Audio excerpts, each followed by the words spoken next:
Hello everyone, welcome to Vyombotics academic. सबसे पहले जो स्टूडेंट्स मुझे पहली बार देख रहे हैं उनके लिए एक शॉर्ट इंट्रोडक्शन। मैं साक्षी सिंह। मैं डेटा एनालिटिक्स और टेक्नोलॉजी डोमेन में काम करती हूँ।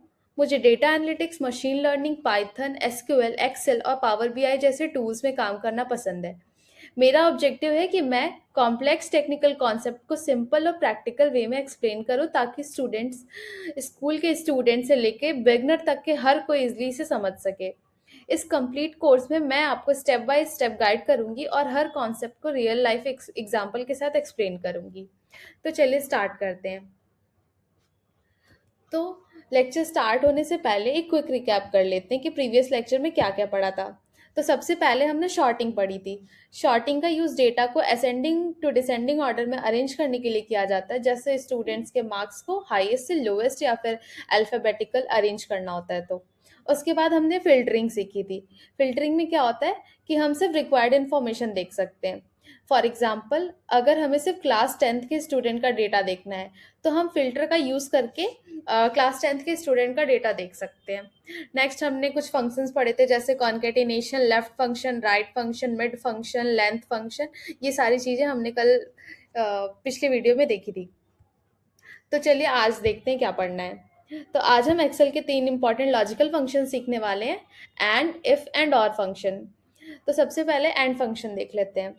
एंड फंक्शन में क्या होता है कि दो कंडीशंस देनी होती है। जब तक हमारे दोनों कंडीशन ट्रू नहीं हो जाते तब तक हमें आउटपुट, जो भी हमें आउटपुट चाहिए होता है वो नहीं मिलेगा। हमें एंड फंक्शन के लिए दोनों जो भी कंडीशन है, लॉजिकल कंडीशन 1, लॉजिकल 2 कंडीशन जो भी होगा, दोनों दोनों कंडीशन हमारे ट्रू होनी चाहिए, अदरवाइज हमें फॉल्स रिजल्ट मिलता है। तो चलिए हम एक एक करके एग्जाम्पल देख लेते हैं। सपोज इसके लिए क्या करते हैं, is equal to if, bracket में एंड, देन हम दो लॉजिकल कंडीशन देखते हैं।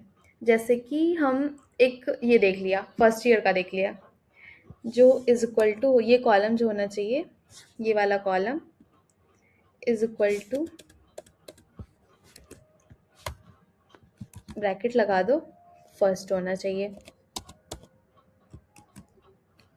ब्रैकेट कॉमा, ये वाला जो ब्रांच वाला कॉलम होना चाहिए is equal to I T होना चाहिए, I T, then bracket close. अगर ट्रू वैल्यू रही तो हमें करो गुड, आउटपुट मिले गुड। अगर हमारा कंडीशन फॉल्स हुआ तो हमें आउटपुट मिले बैड। अब ब्रैकेट क्लोज करो, एंटर करो,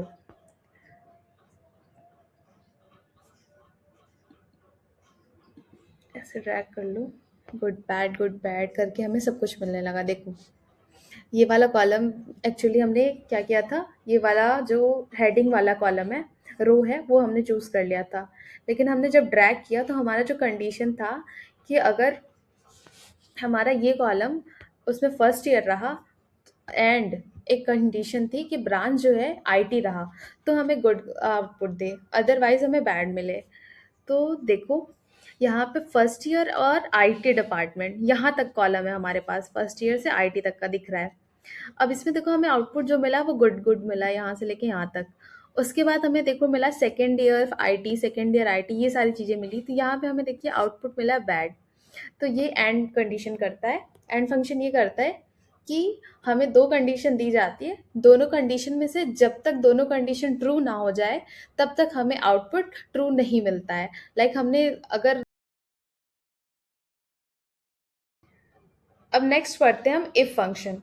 इफ फंक्शन क्या करता है, हमें कंडीशन चेक करता है और कंडीशन के अकॉर्डिंग हमें रिजल्ट देता है। जैसे कि इसका सिंटेक्स देख लो, इज इक्वल टू इफ, एक कंडीशन लिखना होता है लॉजिकल टेस्टिंग के लिए। फिर अगर वैल्यू हमारी, मतलब हमारा कंडीशन ट्रू हुआ तो उसके लिए हम यहाँ पे एक स्टेटमेंट पास कर देंगे ट्रू का, और अगर हमारा वैल्यू मतलब कंडीशन फॉल्स हुआ तो हम उसके लिए स्टेटमेंट यहाँ पे पास कर देंगे कॉमा के बाद। तो चलिए हम एक एग्जांपल से देख लेते हैं। मान लो, इसको हटा दो, इसको लिख दो, एंड के लिए हमने पढ़ा, एंड इसको बोल्ड कर दो, इसको सेलेक्ट कर लो, कमांड बी, अभी मैं शॉर्टकट की भी सबको सिखा दूंगी कि कैसे हम शॉर्टकट की के थ्रू बोल्ड, इटैलिक, अंडरलाइन ये सारी चीज़ें कैसे कर सकते हैं, कॉपी पेस्ट कट ये सारी चीज़ें एक एक करके मैं वीडियो में दिखाती रहूंगी। जैसे अभी बोल्ड करना था तो इस सेल पे गए और कंट्रोल वी को सेलेक्ट किया तो हमारा ये जो हेडिंग है एंड ये बोल्ड हो गया। लाइक अब दूसरा इफ फंक्शन देख लेते हैं, इसको भी बोल्ड कर लेते हैं, सेलेक्ट करके बोल्ड कर लिया। अब हमें क्या कंडीशन लगाना है, is equal to if, bracket लगाया, सेम सेम चेक करते हैं। जैसे कि ये फर्स्ट ईयर वाला ही देख लेते हैं। फर्स्ट ईयर में कोई स्टूडेंट है, इज इक्वल टू उसका ईयर फर्स्ट ईयर हो लाइक, ठीक। तो कॉमा दो और वैल्यू पास करो, स्टेटमेंट आना चाहिए कि फ्रेशर्स है हमारे, फ्रेशर्स, ब्रैकेट लगाओ। अदरवाइज क्या, अगर कंडीशन ट्रू नहीं हुआ तो एल्स में आएगा नो फ्रेशर्स, देन एंटर करो। अब ये देखो, ये तो हमारा फ्रेशर्स का आ गया कि हाँ ये फ्रेशर्स है। अब यहाँ से ड्रैग कर लो सिंपली। अब देख लो फर्स्ट ईयर जहाँ जहाँ तक है, यहाँ तक है हमारे पास फर्स्ट ईयर। अब ये ओवरऑल ये आउटपुट देखो, ओ सॉरी कंट्रोल प्लस जेड, यहाँ तक देखना, यहाँ पे फ्रेशर्स है। मतलब फर्स्ट ईयर का जो कंडीशन दिया गया था कि ये जो कॉलम है फर्स्ट ईयर लिखा हो तो वो फ्रेशर्स है, अदरवाइज अगर कोई भी ईयर हो तो वो नॉन फ्रेशर्स है। तो फर्स्ट ईयर का था तो फ्रेशर्स लिख के आ गया, और सेकेंड ईयर से जितना भी था वो नो फ्रेशर्स लिख के आ गया। तो यही हमारे काम होता है इफ फंक्शन का। अब नेक्स्ट हम देखते हैं और फंक्शन। और फंक्शन भी as it is and function की तरह उसका सिंटेक्स होता है, बस उसमें एक बेसिक सा डिफरेंस होता है। एंड में क्या होता था कि जब तक हमारे दोनों कंडीशन ट्रू नहीं होते तब तक हमें ट्रू वैल्यू नहीं मिलती है।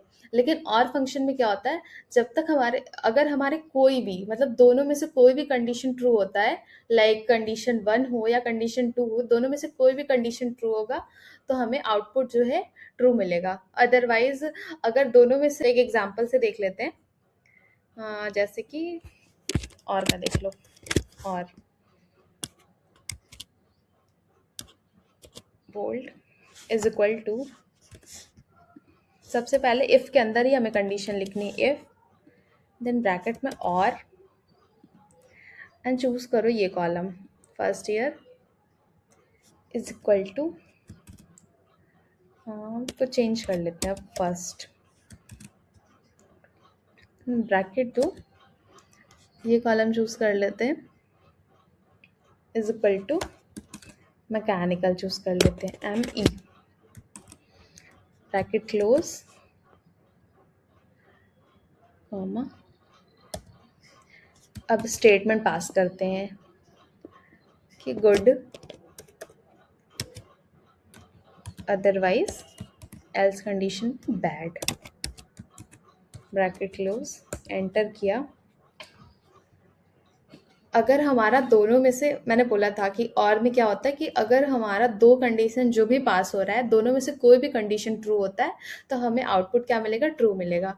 तो जैसे यहाँ पे देखो गुड मिल गया, अब ये ड्रैग कर लेते हैं तो अभी दिखेगा प्रॉपर। देखो हमने फर्स्ट पहला कंडीशन डाला था कि जो हमारा ईयर होना चाहिए वो फर्स्ट ईयर होना चाहिए और जो ब्रांच होना चाहिए वो मैकेनिकल होना चाहिए। अगर दोनों में से कोई भी कंडीशन हमारा ट्रू होता है तो फिर वो जो आउटपुट होगा, रिजल्ट होगा हमारा, वो गुड होगा, अदरवाइज वो बैड होगा। तो इसमें देखो हमारा कंडीशन ट्रू यहाँ से यहाँ तक हो रहा है कि ये फर्स्ट ईयर है, ये तो ट्रू है तो इसलिए हमें गुड मिला। लेकिन ब्रांच तो हमारा आईटी है, मैकेनिकल नहीं है, बट वही है कंडीशन, और फंक्शन यूज़ कर रहे हैं। तो और फंक्शन में क्या होता है कि दोनों में से कोई भी एक कंडीशन ट्रू होनी चाहिए, तो हमें एक ट्रू वैल्यू मिल गई। अब यहाँ पे देखो हमें बैड मिल रहा है, दैट इज़ कि ये ईयर भी नहीं मैच कर रहा है, मतलब कंडीशन फॉल्स हो गई, और ब्रांच भी आईटी का है तो दोनों कंडीशन फॉल्स थी, इसलिए हमें फॉल्स वैल्यू मिली है।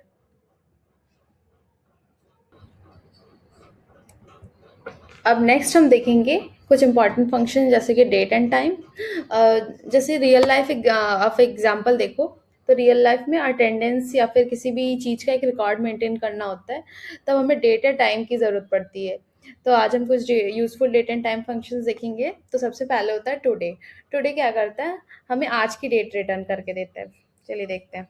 जैसे एक टुडे का कॉलम बना लो, टुडे, इसको सेलेक्ट किया, कमांड भी एंटर किया।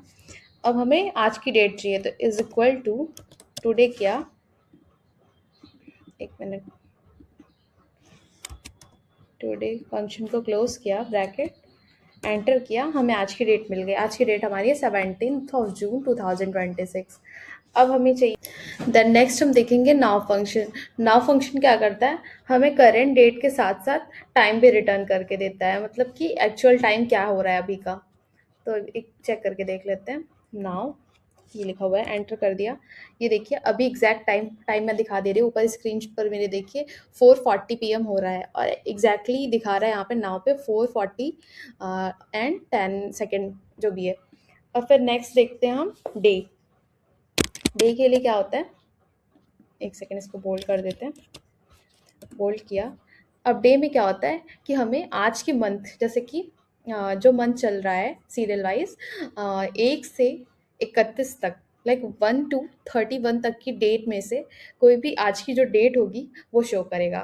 तो day is equal to, day करके देखते हैं, ये ब्रैकेट चूज किया, एंटर किया, आज की डेट जो भी है 17 है तो 17 शो हो रही है। ऐसे ही हम मंथ भी सेलेक्ट कर सकते हैं। मंथ में क्या होगा, जो भी मंथ होगा डेट का वो हमें मंथ हमें शो करेगा। इज इक्वल टू मंथ किया, ये डेट चूज़ की, ब्रैकेट क्लोज किया, एंड हमें देखिए 6 जून जो भी चल रहा है, जून में 6 वाला होता है, तो मंथ में हमें 6 शो हो रहा है। इसके बाद हम ईयर भी देख लेते हैं कौन सा है। तो ईयर के लिए क्या करते हैं, is equal to year, bracket, date choose किया, एंटर किया, हमारा जो ईयर है वो 2026 है। अब हम चाहते हैं कि हमारे पास जैसे डे दे दिया अलग, मंथ और ईयर, कभी कभी होता है कि डेट मंथ ईयर अलग अलग कॉलम में दिए होते हैं। अब हमें चाहिए कि हमें ये तीनों जो है एक कंबाइंड चाहिए, एक मतलब डेट चाहिए प्रॉपर। तो उसके लिए हम यूज़ करते हैं डेट का। डेट में क्या होता है, इज इक्वल टू डेट। अब डेट फंक्शन में क्या होता है, सबसे पहले ईयर चूज करते, देन मंथ, देन डे। इसको एक्चुअली क्या करते हैं, year then comma then month then comma then day, and bracket close करते हैं, एंटर करते हैं।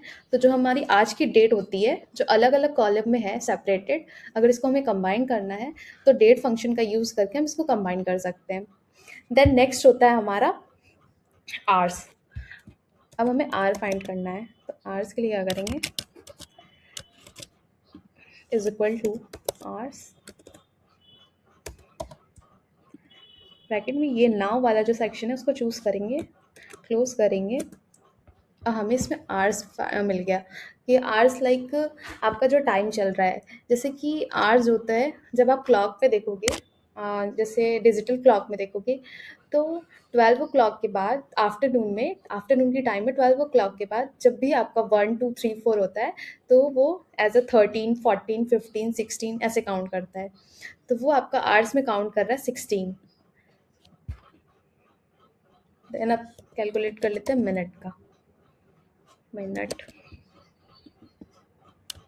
बोल्ड कर लेते हैं, एंटर करते हैं, is equal to minute, choose किया है ब्रैकेट, चूज़ किया, एंटर किया, एंड अभी मिनट जो हो रहा है वो 43 हो रहा है एग्जैक्टली। तो ये जो आवर्स था आपका वो 16 हो गया, एंड मिनट जो है इसमें आपको शो हो रहा है 43। अगर आपको सेकेंड चूज़ करना है तो सेकेंड के लिए भी होता है, second is equal to, second option choose किया, देन नाउ पे गए, ये टाइम चूज़ किया, ब्रैकेट किया, एंटर किया। अब आपको सेकंड दिख गया कि 30 सेकंड हो रहा था। अब आपको चाहिए कि आज की डेट से 3 दिन आगे या 3 दिन पीछे की डेट हमें निकालनी है। जैसे कि आज 17 हो गया, तो 3 दिन पहले कौन-सी डेट थी और 3 दिन बाद कौन-सी डेट थी।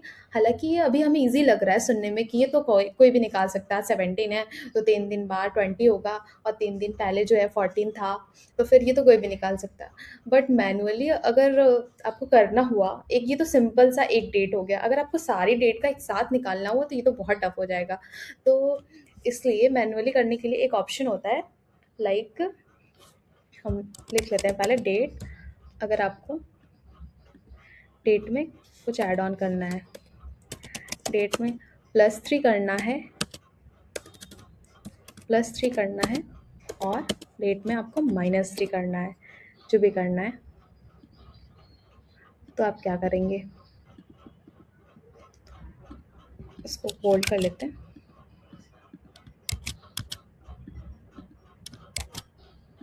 एक सेकेंड,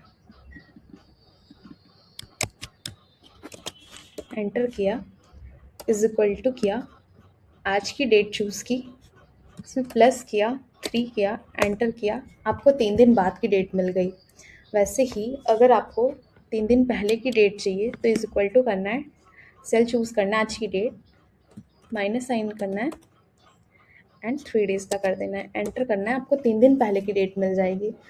और ये इससे आप डायरेक्ट अपने आप ऑटोमेटिक कर सकते हैं एक्सेल में। बड़े बड़े डेटाज़ में आपको 3 दिन पहले या 3 दिन बाद की डेट निकालनी है तो इससे आप इजीली कर सकते हैं। एक का निकाल के सिंपली ड्रैग करना है और आपको सारी डेट्स की ऐसे 3 दिन पहले या 3 दिन बाद की डेट मिल जाएंगी। अब ऐसे ही हम आगे बढ़ते हैं। अब अगर हमें आज की डेट से 3 मंथ बाद, 3 महीने बाद या फिर हाँ 3 महीने 2 महीने जो भी जितने भी दिन बाद की डेट देखनी है तो उसको भी हम देख सकते हैं कैसे, जैसे मंथ वाइज देखनी है तो आज की डेट से 3 महीने बाद की डेट को कैसे देखेंगे। डेट लाइक एक कॉलम बना लेते हैं, +3 मंथ्स, आफ्टर 3 मंथ्स का हमें देखना है तो उसको हम कैसे देखेंगे। इज इक्वल टू किया, इसके लिए हम ई डेट का यूज़ करते हैं। ई डेट ब्रैकेट में लगाया, फिर डेट हम ये जो है आज का डेट, स्टार्टिंग डेट जो भी है उसको चूज़ किया, कॉमा किया, एंड हमें कितने मंथ बाद का चाहिए, तो हमें 3 मंथ बाद का चाहिए, ब्रैकेट लगाया, एंटर किया। अब ये हमें एक एक्चुअल डेट मतलब इतने डेज़ लगेंगे वो दे दिया। अब हम आपको यहाँ पे जाओगे जनरल पे और शॉर्ट डेट पे जाओगे तो आपको देखिए डेट आज की है लेकिन 3 महीने बाद हमारा जो मंथ हो जाएगा वो 6 to 9 हो जाएगा, लाइक सितंबर हो जाएगा एंड 2026 एज इट इज़ है। अगर आपको ईयर वाइज देखना है तो उसके लिए क्या करते हैं, एक कॉलम बना लेते हैं, एक सेकेंड, सॉरी, बोल्ड कर लिया, इसको कॉपी कर लेते हैं एंड हम यहाँ पे पेस्ट कर लेते हैं। इसको कॉपी किया, इस सेल को Ctrl+C से कॉपी करते हैं एंड आप यहाँ पे इसको पेस्ट कर दीजिए। तो अगर आपको 3 साल बाद की चाहिए, यहाँ पे आप चूज़ करिए, तो पहले तो नाम ही एंटर कर लेते हैं, 3 इयर्स, इसको सेलेक्ट कर लेते हैं, बोल्ड किया, एंटर किया। अब इज इक्वल टू, इसमें भी ई डेट का ही यूज़ करते हैं, ई डेट ब्रैकेट में डेट चूज़ किया, कॉमा लगाया, फिर हमारा टोटल कितने मंथ होता है, जैसे कि टोटल हमारा एक साल में 12 महीने होते हैं तो 12 मंथ हम इसमें चूज़ करेंगे, कॉमा 12 इनटू में हमें 3 साल बाद का जो भी डेट है देखना है। तो आफ्टर 3 इयर्स के लिए हम मल्टीप्लाई करते हैं 3 को and after that bracket close किया, एंटर किया और आपको ये डेट देखने को मिल रही है। अब मैं इसमें इसको क्या करती हूँ, जनरल में जाएंगे, शॉर्ट डेट, तो ये देखिए 2026 से चेंज हो गया, हमारा जो डेट हो गया वो 2029 हो गया। तो ये हमारा डेट एंड टाइम का कॉन्सेप्ट था। तो चलिए हम नेक्स्ट फंक्शंस को देखते हैं। तो सम फंक्शन में क्या करते हैं, सम फंक्शन का यूज़ हम किसी भी मतलब नंबर्स को ऐड करने के लिए एक्चुअली करते हैं। जैसे कि अगर हम किसी शॉप पे गए और सेल्स वैल्यू दी हुई है हमें, तो हमें सम फंक्शन का यूज़ करके टोटल सेल कैलकुलेट करना है। जैसे हमारे पास एक एग्जांपल ले लेते हैं, हमारे पास जैसे कोई यही देख लेते हैं कि सेल्स दिया हुआ है 1200, 800, 600, 1500, 400, एक सेल्स दिया हुआ है और ये हमारे प्रोडक्ट्स दिए हुए हैं। अब हमें इसका टोटल सम निकालना है, तो इसके लिए हमें नॉर्मली फॉर्मूला लगाना होगा is equal to sum, and bracket में हमें ये स्टार्टिंग सेल से लेके एंड तक पूरा चूज़ करना है, यहाँ से लेके पूरा 400 तक जो भी आप चूज़ करेंगे तो आपको एक सम मिल जाएगा पूरे इस प्रोडक्ट का। चलिए हम करके देखते हैं एक बार।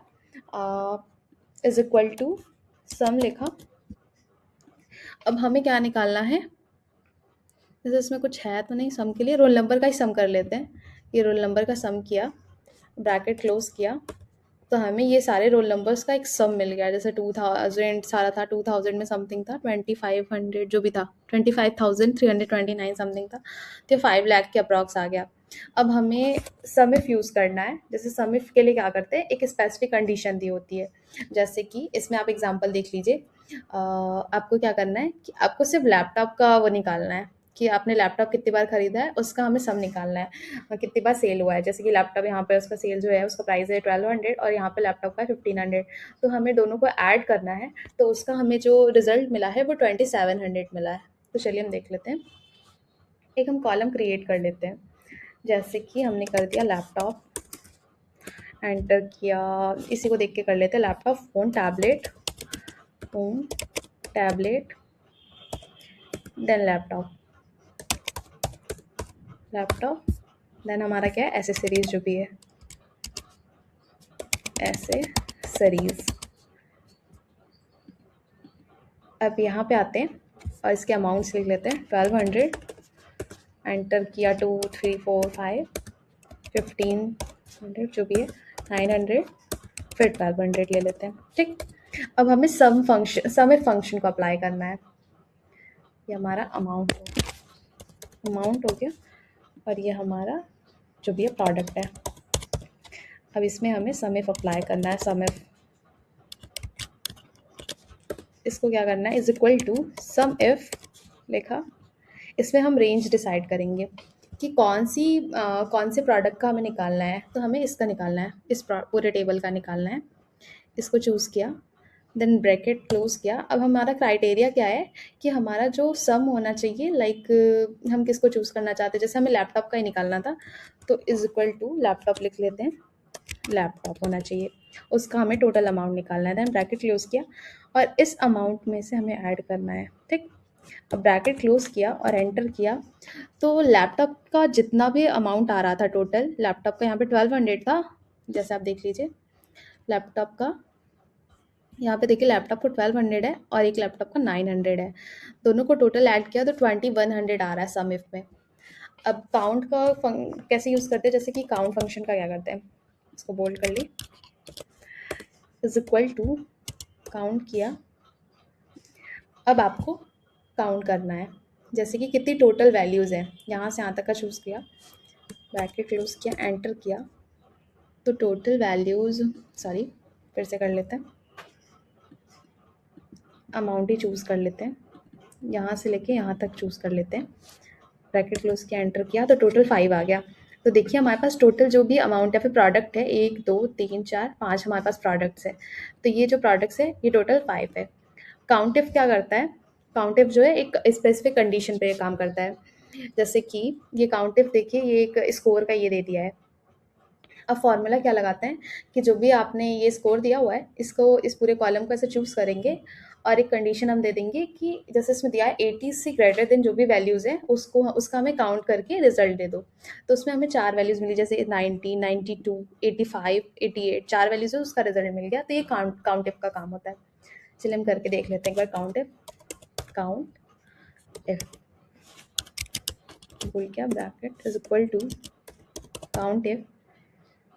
काउंट इफ ब्रैकेट लगाया। अब हम रेंज डिसाइड किया यहाँ से यहाँ तक, अब ब्रैकेट दिया और क्राइटेरिया चूज़ किया कि greater than is equal to, greater than 900 कर लेते हैं, 900 एग्जैक्टली ग्रेटर देन 900 क्या, ये हमारा कंडीशन जो है डबल इन्वर्टेड कॉमा में रहेगा।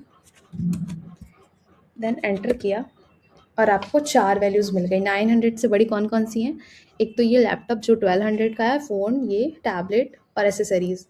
900 से बड़ी वैल्यूज़ हमें चाहिए थी, तो हमें 4 ये मिली है, तो उसको काउंट करके दे दिया है।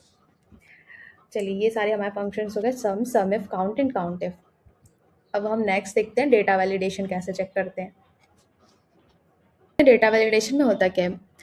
तो इसमें जैसे कि 5 हैं: date validation, amount validation, whole number का है, टेक्स्ट वैलिडेशन है, पेमेंट मोड का वैलिडेशन है।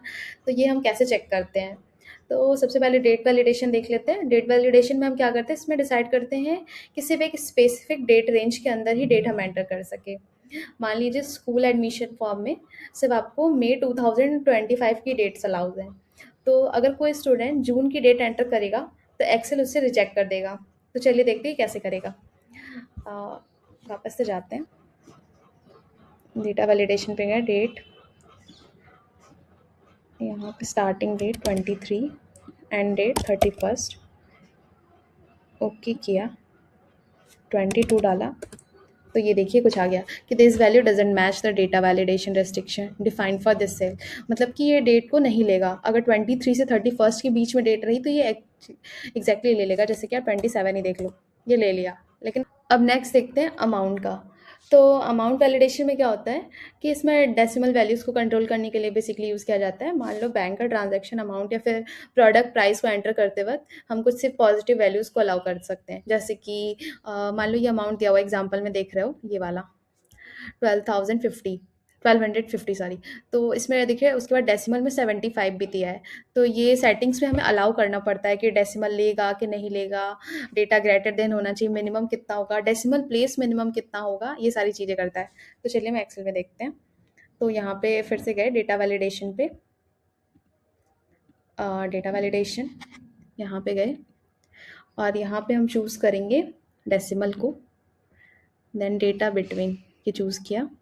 मैक्सिमम कितना होना चाहिए, डेसिमल 2, मिनिमम सॉरी 0, और मैक्सिमम होना चाहिए मान लो 2। ओके किया।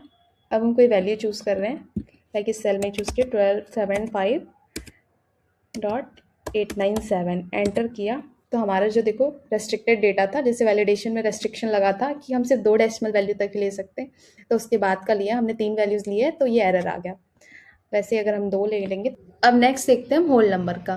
तो ये सिर्फ यूज़र्स को अलाउ करता है कि ये यूज़र जो है सिर्फ होल नंबर्स को ही एंटर कर पाए। अगर डेसिमल नंबर एंटर करते हैं तो उनमें क्या होता है कि वो इनवैलिड शो करने लगता है।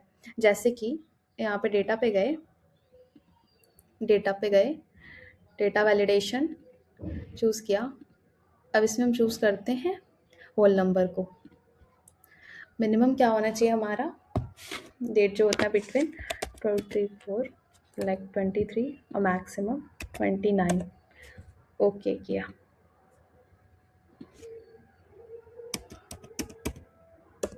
रेस्ट्रिक्शन आ गया। जो हमारा जो डेटा होना चाहिए था वो हमने कुछ दिया था 25 और 23 से लेके 29 तक का समथिंग दिया था जो भी, तो उसके बीच में नहीं था होल नंबर, तो वो रेस्ट्रिक्शन दे दिया कि ये वैलिडेट नहीं है। अब नेक्स्ट क्या होता है, टेक्स्ट वैलिडेशन का होता है। जैसे कि हमने मान लीजिए यही नेम दिया हुआ है राहुल शर्मा, तो इसमें एक लिमिट लगाना होता है। जैसे हमने लिमिट लगा दिया कि जो टेक्स्ट होना चाहिए मिनिमम 3 to 4 डिजिट वो होना चाहिए, लेटर का होना चाहिए, और मैक्सिमम वो 30 to 50 होना चाहिए जो भी लगाया।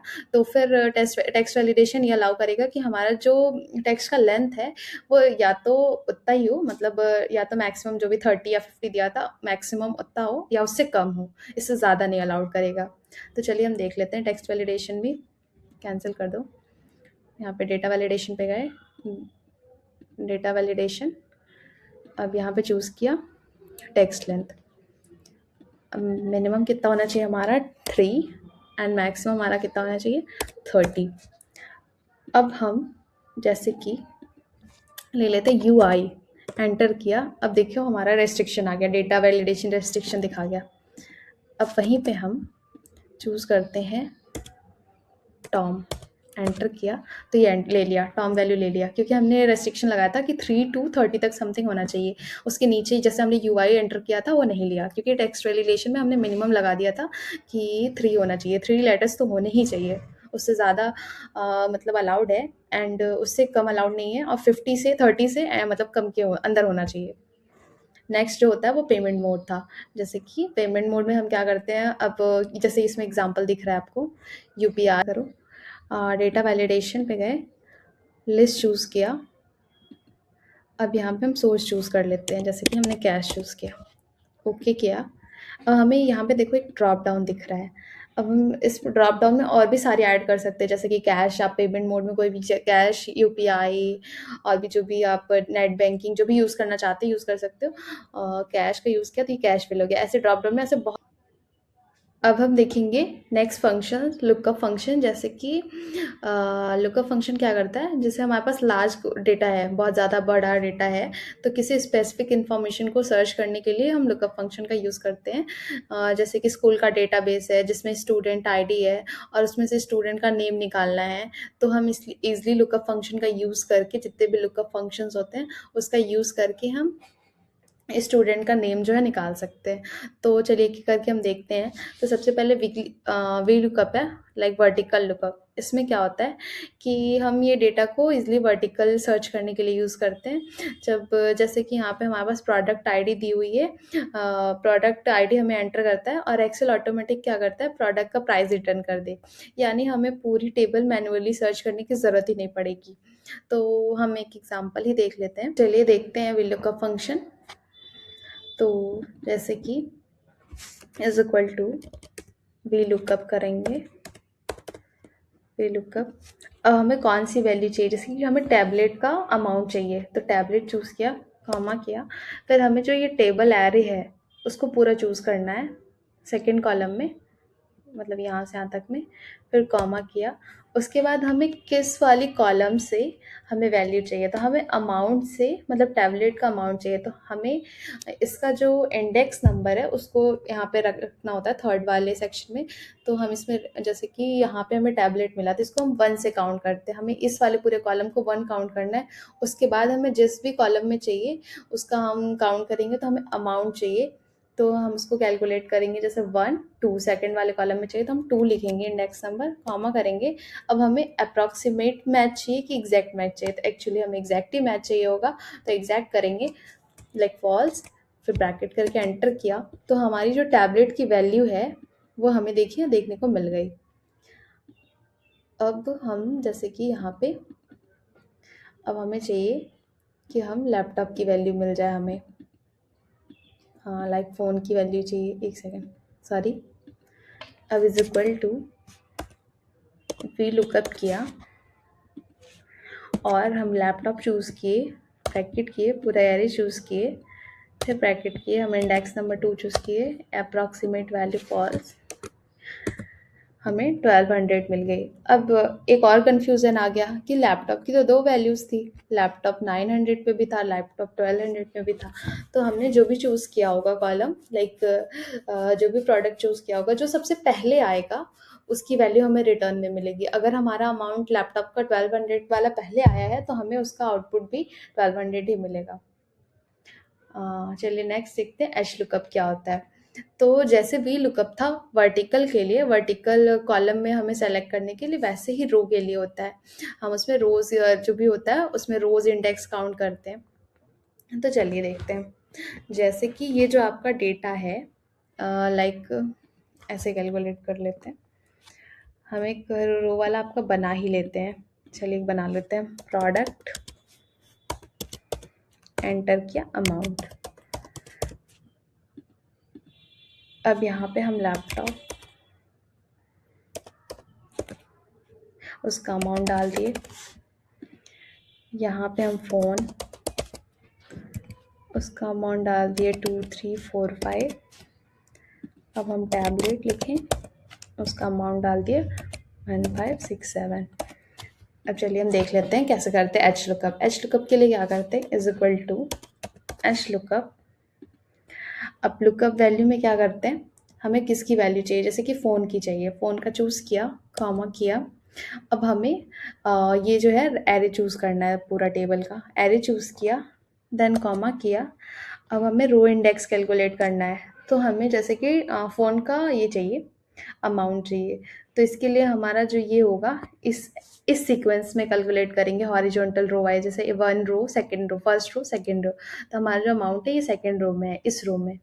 तो सेकंड रो को सेकंड लिखा, कॉमा किया, एग्जैक्ट मैच चाहिए तो फॉल्स किया, ब्रैकेट लगा के एंटर किया। तो हमें जो फ़ोन की जो अमाउंट थी 2345 वो हमें मिल गया। वैसे ही हमारा एक्स लुकअप का भी होता है। एक्स लुकअप में मेनली क्या करते हैं, मॉडर्न जो भी और एडवांस लुकअप फंक्शंस होते हैं उसमें हम एक्स लुकअप को देखते हैं। ये जो है वी लुकअप से भी ज़्यादा फ्लेक्सिबल और पावरफुल होता है। जैसे कि इसका एडवांटेज देख लो तो ये लेफ्ट और राइट दोनों डायरेक्शन में इसको सर्च कर सकते हैं। एग्जैक्ट मैच इसका होता है और फॉर्मूला भी इसका सिंपल सा ही होता है। बस जैसे ही हम वी लुकअप को सर्च कर रहे थे वैसे एज इट इज़ हम एक्स लुकअप में भी यूज़ कर सकते हैं। उसके लिए फार्मूला होता है एक्स लुकअप वैल्यू, फिर एक्स लुकअप का जो एरो होता है और फिर रिटर्न एरो होता है, जैसे कि जो नहीं मैच करना है उसका मैच मोड, सर्च मोड, ये सारी चीज़ें हम डाल के हम एक्स लुकअप भी कर सकते हैं। और लुकअप के लिए क्या होता है, वो जैसे कि सिंगल रो और कॉलम रेंज को हमें फाइंड करना है या फिर वैल्यू रिटर्न करनी है सेम पोजीशन की दूसरे रो या कॉलम में, तो हम लुकअप का यूज़ करते हैं। लुकअप में क्या होगा, इज इक्वल टू, उसका सिंटेक्स होता है is equal to lookup value comma lookup का वेक्टर और रिजल्ट वेक्टर, ये हमें एक लुकअप वैल्यू दे देगा। अब तक हमने एक्सेल में बहुत सारे इंपॉर्टेंट कॉन्सेप्ट और फंक्शन सीख लिए हैं, लेकिन एक्सेल अभी यहीं तक नहीं खत्म होता है। आगे हम और भी पावरफुल टूल्स और टेक्निक सीखने वाले हैं जो आपकी प्रोडक्टिविटी को नेक्स्ट लेवल पर ले जाएगा।